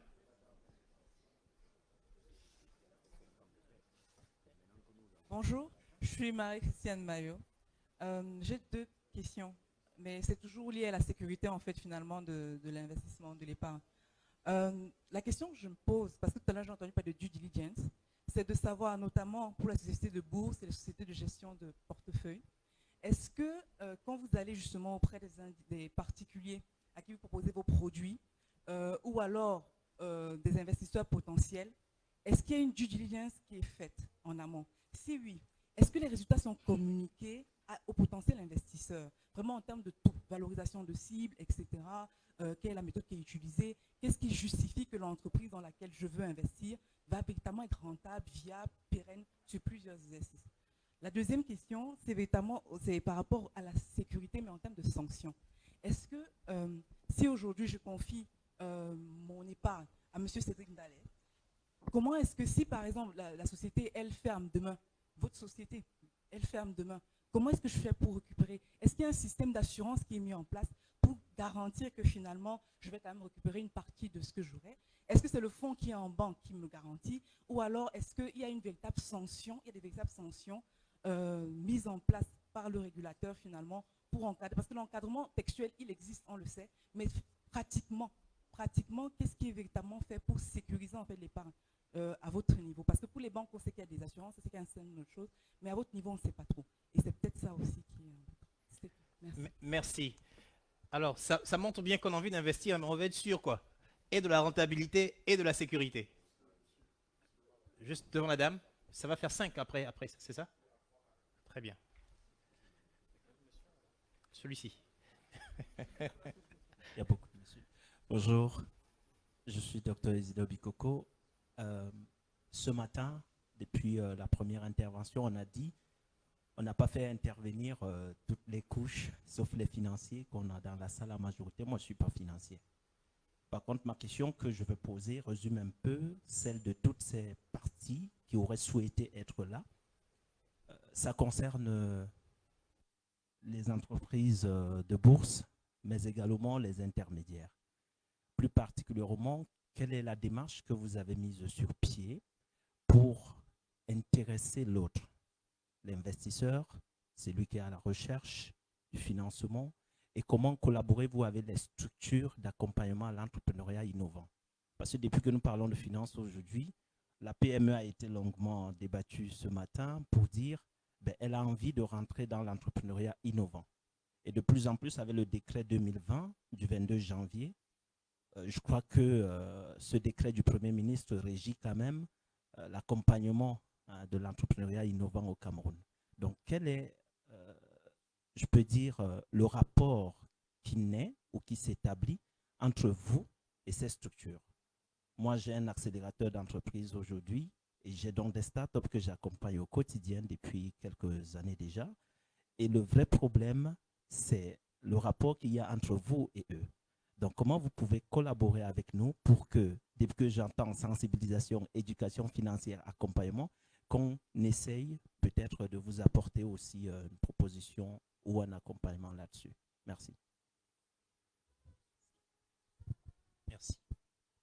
Bon, nous avons pris la vague de 5 premières questions en fonction du temps qu'on aura. Si le modérateur peut encore nous accorder une autre série après, ça dépendra de lui.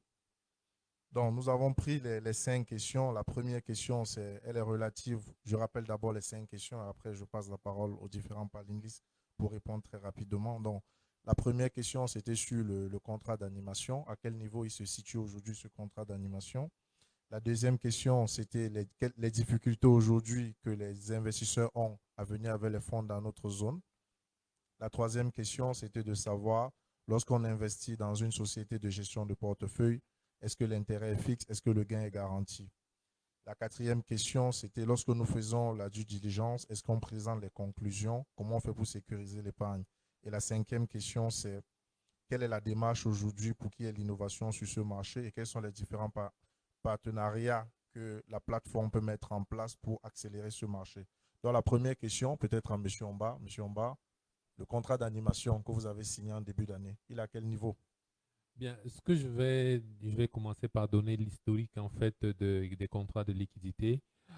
Pour ceux qui observent assez bien les textes de la BVMAC, vous allez vous rendre compte que dans l'instruction relative aux conditions d'admission à la cote de la BVMAC, il est mentionné que la BVMAC peut demander, selon les caractéristiques de l'émetteur, que ce dernier signe un contrat de liquidité avec une ou plusieurs sociétés de bourse. Donc, ça, c'est déjà c'est le préalable. Il faut savoir que c'est clairement mentionné dans les instructions de la BVMAC. Ces instructions sont disponibles sur notre site, vous pouvez les constater. Alors, ce qui se passe, c'est que par la suite, on a constaté que régulièrement, le comité d'admission de la BVMAC avait tendance à rappeler cette recommandation aux émetteurs lorsqu'il analysait les dossiers. Le comité s'est donc dit, bon, c'est peut-être plus simple de prendre une simple instruction dans laquelle on va systématiser ça, puisque les textes nous donnent la latitude de demander ça à chaque fois. Au lieu de demander à chaque fois, on préfère systématiser pour que ce soit comme une règle et qu'on n'ait pas à alourdir la procédure lorsqu'il faut admettre un titre à la cote. Parce que lorsqu'on admet un titre à la cote, on reçoit un dossier, nous analysons ce dossier. Si nous estimons qu'il faut ajouter des éléments, nous sollicitons une fois de plus l'émetteur ou son arrangeur pour qu'il nous apporte les éléments dont nous avons besoin. Et ça peut allonger la durée de la période d'admission. Donc, pour rendre ça plus rapide, on s'est dit, on va mettre sur pied une instruction dans laquelle on va solliciter que ces contrats soient mis sur pied. Ça, c'est la première chose. Ce que nous avons constaté, c'est que sur les sociétés qui se sont pliées à cette injonction, notamment la régionale, on constate une nette amélioration au niveau de la liquidité du titre de la régionale. Sur l'année passée, on était à moins de 1 comme turnover, mais sur cette année, on constate que malgré le faible volume de titres de la régionale qui sont en circulation, la régionale a le taux de rotation l'un des plus élevés, je pense le deuxième taux le plus élevé sur les titres qui ont été transigés sur les 3 premiers trimestres de l'année. Ce qui signifie et ce qui nous démontre bien que le contrat de liquidité a un effet positif sur la liquidité du titre. C'est-à-dire que lorsque ce contrat est mis en place, ça a tendance à améliorer la liquidité du titre. Il y a plus de transactions. Il y a une société de bourse, je ne vais pas faire sa publicité, qui assure la liquidité sur ce titre et nous constatons que régulièrement, ils font des transactions sur cette valeur. Donc, c'est le point que je pouvais faire sur ce premier point. Difficulté de faire venir les fonds dans notre zone, peut-être avec le règlement du comité ministériel. On attend le règlement général, on attend la création des fonds pour voir si effectivement on aura encore cette difficulté, peut-être. Monsieur Omba, dans votre ancienne vie, vous étiez à la Banque centrale. Effectivement, ce que j'allais dire, nous avons dans la salle un ancien directeur national qui connaît assez bien ces problématiques parce qu'il les a gérées, il les a touchées du doigt. Je pense qu'il n'y a pas quelqu'un ici qui puisse avoir une meilleure visibilité et une très bonne expérience. Il faut voir que pour la question des transferts des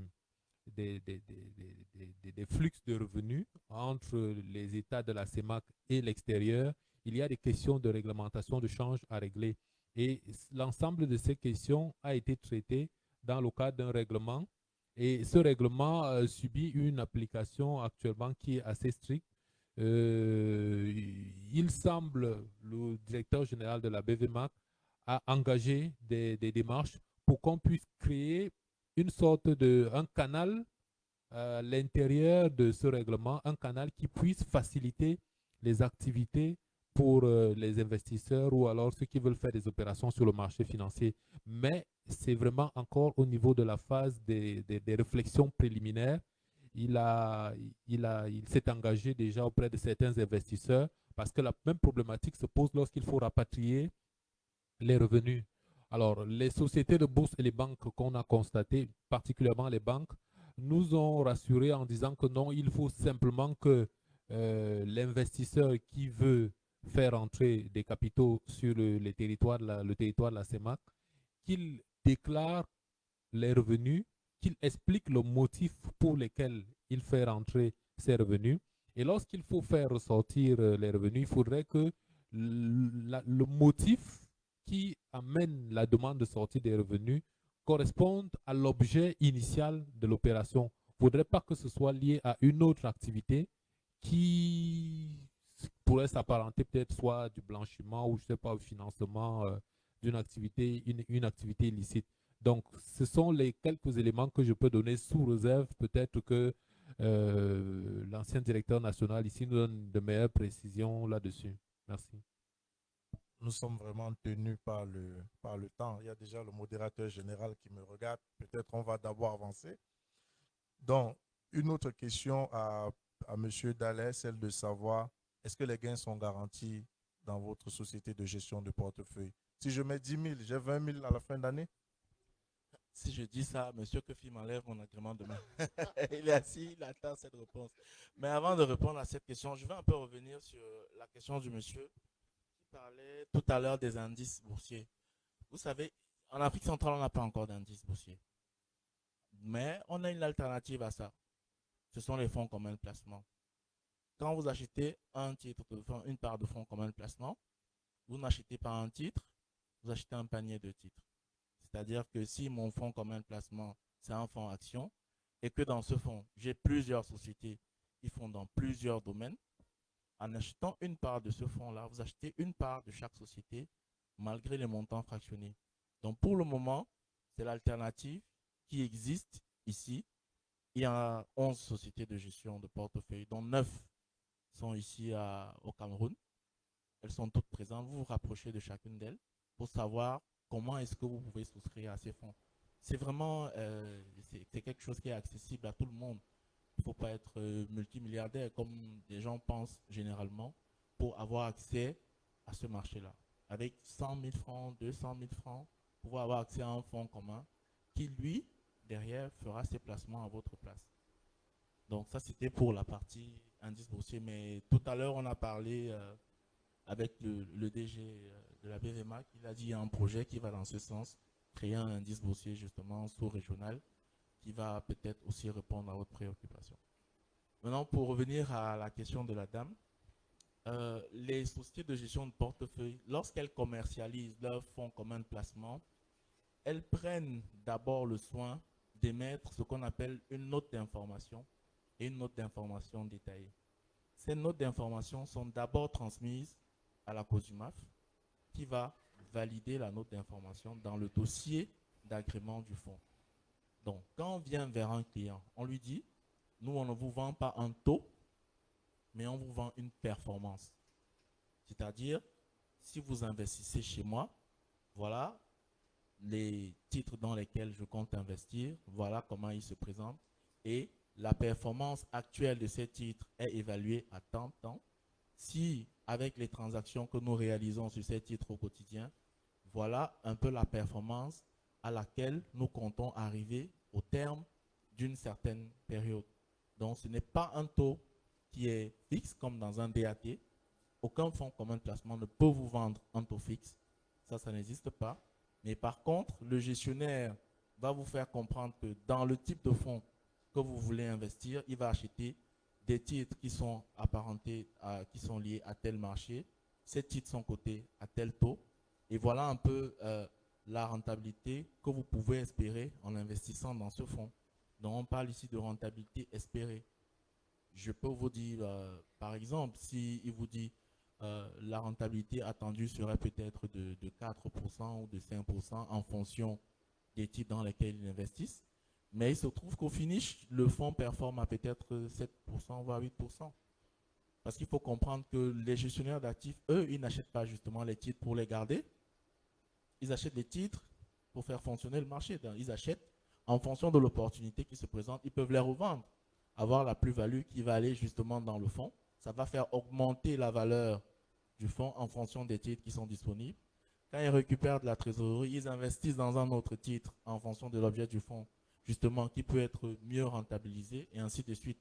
Ce qui fait que, à terme, votre rentabilité, quand vous allez, et vous avez la possibilité justement de suivre cette rentabilité aussi. Chaque semaine, c'est-à-dire chaque semaine, votre gestionnaire est tenu de vous envoyer votre rapport de gestion hebdomadaire. C'est-à-dire, il vous montre votre levée de compte, les résultats des performances. Il doit publier. C'est une exigence réglementaire. Chaque semaine, on doit publier une valeur liquidative. Tout à l'heure, quand je parlais quand j'ai pris la parole, je vous ai expliqué que la valeur liquidative, c'est la valeur d'achat ou de vente d'une part de fonds. Au départ, quand on lance un fonds, la part est à 10 000 francs. Si aujourd'hui, vous arrivez dans mon fonds, il est peut-être à 11 000, 12 000, ça veut dire que pour entrer dans mon fonds, vous devrez débourser maintenant 12 000 et non plus 10 000. Les 2 000 étant la plus-value réalisée sur les transactions réalisées par le gestionnaire. Et cette performance-là, vous pouvez la suivre au quotidien, de façon hebdomadaire. Et maintenant, à vous de décider, vous qui êtes l'investisseur, en fonction de l'objectif que vous vous êtes fixé. Vous vous dites, si par exemple, je voulais avoir peut-être du 5 ou du 6% au bout d'un an, et que j'arrive, le fonds n'est pas encore à ce niveau, vous pouvez entendre encore un peu pour que ça atteigne à ce niveau-là, ou vous pouvez décider de faire un rachat, c'est-à-dire de céder vos parts à quelqu'un d'autre qui sera intéressé. Et ça aussi, ça se fait généralement avec votre gestionnaire. Maintenant, en termes on a parlé de sécurité, je parle parler d'assurance des fonds pour les sociétés de gestion d'actifs. Avant de répondre, oui, la méthode de valo, oui, je reviendrai dessus. Pour la valo, on va revenir dessus. C'est vraiment très simple. C'est très simple. Pour ce qui est des assurances, déjà, si vous pour faire le parallèle, si vous connaissez le fonds de garantie des dépôts en Afrique centrale, il a été créé, je crois, en 2010. Il a été créé en 2010 alors qu'on a des banques qui existent depuis quasiment les indépendances. On a des banques qui ont 40-50 ans. Donc, entre la date de création de ces banques-là et la date de création du FOCADAC, il y a eu un temps qui s'est passé. Et c'est justement suite à des réponses des chocs sur les marchés, les chocs bancaires, les grands chocs bancaires qu'on a connus dans les années 90, que la Banque centrale et la Commission, la COBAC, ont décidé de mettre en place un fonds de garantie qui permettrait de couvrir d'une certaine manière les dépôts des épargnants. Et même jusque-là, bien que ce fonds ait été créé, il y a des clients de certaines grandes banques qui ont fait faillite, qui jusqu'à présent n'ont pas encore récupéré la totalité de leurs investissements. Donc c'est pour vous dire que le projet de loi, le texte sur la création d'un fonds de dépôt des investisseurs sur les marchés a été créé. Je pense qu'il sera mûri, il sera réfléchi et sera mis en place. Pour le moment, nous n'avons pas d'assurance, c'est-à-dire une assurance au sens premier du terme, c'est-à-dire quoi, une compagnie d'assurance à qui nous payons des primes pour garantir les dépôts de nos épargnants. Mais par contre, dans le mécanisme de traitement de l'épargne que nous avons, nous pouvons vous assurer que le niveau de contrôle qu'on met sur l'activité de gestion de portefeuille, je ne sais pas s'il y a une autre activité qui est aussi contrôlée. Je ne sais pas si c'est le cas chez vous avec les sociétés de bourse. Parce que chez nous, on a le dépositaire d'abord. Avant le dépositaire même, c'est d'abord à l'agence de la banque. Quand quelqu'un vient faire un dépôt là, le KYC, on lui fait remplir des fiches, on vérifie sa source de revenus. Avant la banque, nous-mêmes, en interne, on a un KYC qu'on fait remplir au client. C'est-à-dire, en fonction du client qui vient, on ne peut pas prendre tout type de dépôt, malheureusement. Pour le moment, on ne peut pas. Parce qu'il y a des exigences de blanchiment derrière. Ça, c'est le premier palier de contrôle. Au niveau du dépositaire, tout à l'heure, je l'ai expliqué, c'est que l'objet de financement qu'on reçoit de nos clients, nous sommes tenus d'investir en fonction de l'objet du fonds. Si nous avons un fonds monétaire, nous investissons dans les actifs monétaires, c'est-à-dire court terme inférieur ou égal à 1 an. Ou si c'est un fonds obligataire, nous avons l'obligation d'investir dans des titres obligataires cotés ou sur le marché financier ou sur le marché des titres publics.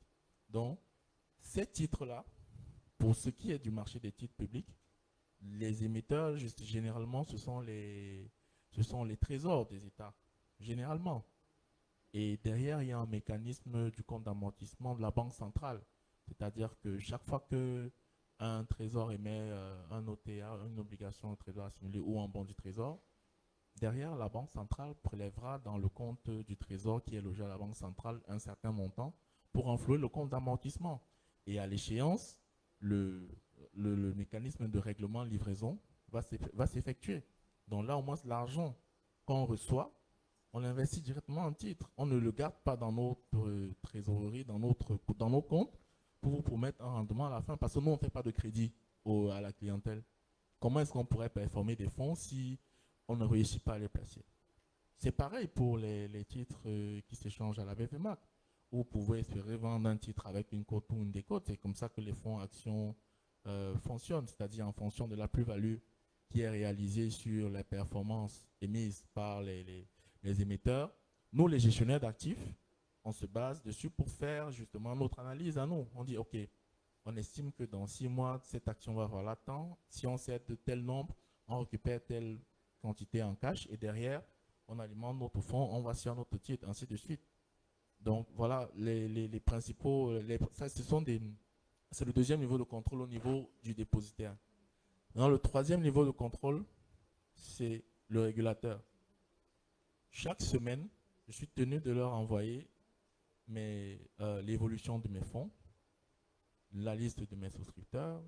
Je suis tenu de leur envoyer, on appelle ça le reporting COSUMAF. Chaque semaine, c'est-à-dire ils voient l'évolution, les performances, ils regardent la constitution même de mon portefeuille pour savoir si ça respecte le cahier de charges que j'avais rempli lorsque je demandais l'agrément pour créer mon fonds.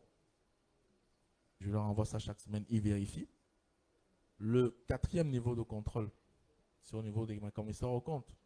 Parce que naturellement, quand ils viennent contrôler mes comptes, ils viennent pour s'assurer que je ne fais pas, je reporte normalement mes comptes. Bon, vous êtes de Deloitte, donc vous savez de quoi il s'agit, mais pour ceux qui sont dans la salle, c'est que le commissaire aux comptes vient contrôler.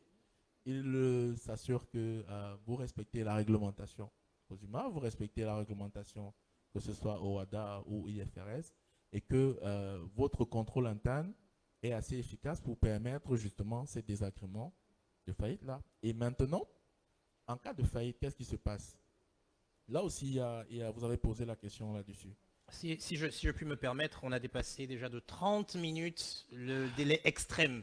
Alors c'est vrai que ça, c'est vraiment digne d'un exposé d'université, mais je vais vraiment demander au modérateur d'aider nos panélistes pour qu'on puisse raccourcir autant que possible les réponses. Donc, on prend directement la dernière question, hein, c'était de savoir les démarches aujourd'hui pour intéresser les investisseurs avec les innovations. Donc je pense que la BVMAC, elle est ouverte et le régulateur aussi.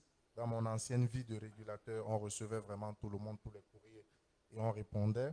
Donc, à l'avant-dernière question, celle de savoir, une fois que nous avons ciblé les sociétés cotées, comment on fait pour sécuriser l'épargne et les due diligence. Bon, vraiment, je fais rapidement un schéma. Donc, on cible la société, on fait l'exécutif summary qu'on envoie aux différents investisseurs. Après l'exécutif summary, ils peuvent avoir la réponse. Ils signent l'accord de confidentialité, on leur envoie le pitch deck. Après, le pitch deck qui va vraiment présenter la société sur maxi 12 pages, ils peuvent effectivement passer à la due diligence et on va distinguer deux types de due diligence, la due diligence acquéreur et la due diligence vendeur. Après la due diligence, si on estime qu'il n'y a pas tellement d'anomalies de nature à refuser le deal, la société peut avancer. Mais si on estime que ça ne se passe pas bien, la société peut arrêter. Donc voilà globalement les réponses aux 5 questions. J'aurais voulu faire un dernier tour de table, ce n'est pas possible malheureusement. Je vous remercie. Alors, elle est toute triste. Elle n'a rien entendu sur la valorisation, c'est ça? Alors, il dit après, d'accord?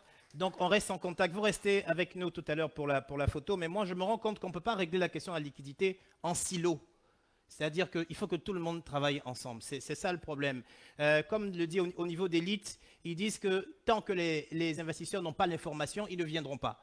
Donc, même si on les informe qu'ils arrivent, on dit, bon, c'est trop cher. Donc, il faut casser les FCP, il faut fractionner également les actions. Bon, même si on fractionne les actions, apparemment, il faut aussi de l'information. Il faut qu'il puisse avoir de la transparence sur les documents pour analyser les titres. Bon, même si c'est le cas, il faut encore beaucoup de sociétés. Bien sûr, on a les 17 qui arrivent, mais ça ne suffit pas. Il faut qu'on puisse avoir les sociétés privées. Il y a des fonds de private equity qui veulent bien rentrer dans les startups et sortir par la bourse. On veut bien qu'elles puissent sortir par la bourse. Mais pour qu'elles sortent par la bourse encore, il faut aussi qu'il y ait de la liquidité. Donc, on s'adresse les uns aux autres. Après, on dit que, bon, tout le monde veut aller sur des FCP, mais il faut la digitalisation. Donc, tous les acteurs, et la bourse, et les asset managers, et le régulateur, et les sociétés de bourse, et les conseils, tout le monde, et les avocats, tout le monde est impliqué pour qu'on y arrive. Et puis enfin, même si on veut bien, il y a le fixing. On se demande, bon, quand on va passer du fixing au continu? Donc, même si on enlève le fixing, il y a encore le fait que c'est combien de jours de cotation? 3 jours. Donc, ce n'est pas une seule personne, c'est tout l'écosystème qui doit se mettre ensemble en même temps pour faire avancer les choses sur le marché. Merci infiniment. Je voudrais qu'on puisse saluer fortement notre modérateur, Jean Hamel. Ils vont se tenir debout pour la photo de famille. Nous allons aller tout de suite au déjeuner. Où est le photographe qui est là? Et puis surtout, je veux dire merci à tous les participants parce que vous posez des questions qui sont fantastiques. On n'arrive même pas à répondre à toutes les questions. J'aimerais que vous puissiez vous ovationner vous-même.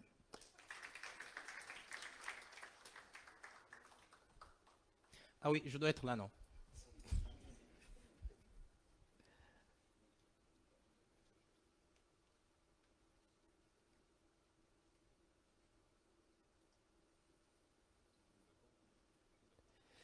Merci infiniment. Vous êtes invité au déjeuner.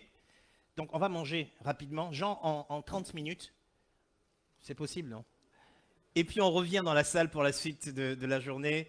Je vous souhaite un très bon appétit. On va travailler aujourd'hui toute la journée sur le marché. Il faut qu'après ça, on puisse mobiliser l'épargne pour transformer notre économie. À tout à l'heure. Merci. Merci Serge.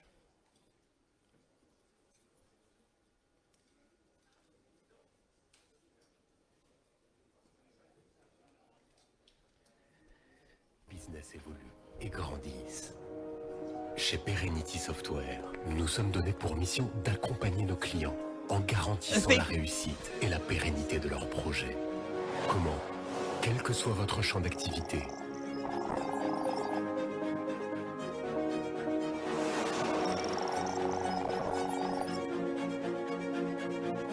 nous avons développé pour vous des solutions fiables qui combinent efficacité et souplesse, couvrant l'ensemble de vos processus métiers pour garantir l'excellence professionnelle et l'optimisation de votre performance opérationnelle.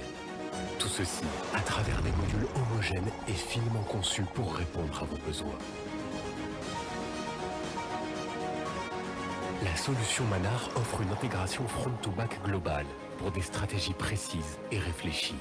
Modulaire, ouverte, évolutive et fortement paramétrable, la suite Manar permet également une flexibilité hors norme, garantissant une adaptation sur mesure aux besoins de nos clients. Nous mettons également à disposition de nos partenaires l'expertise et l'accompagnement sans faille de nos équipes, composées de directeurs de projet, chefs de projet et de consultants technico-fonctionnels.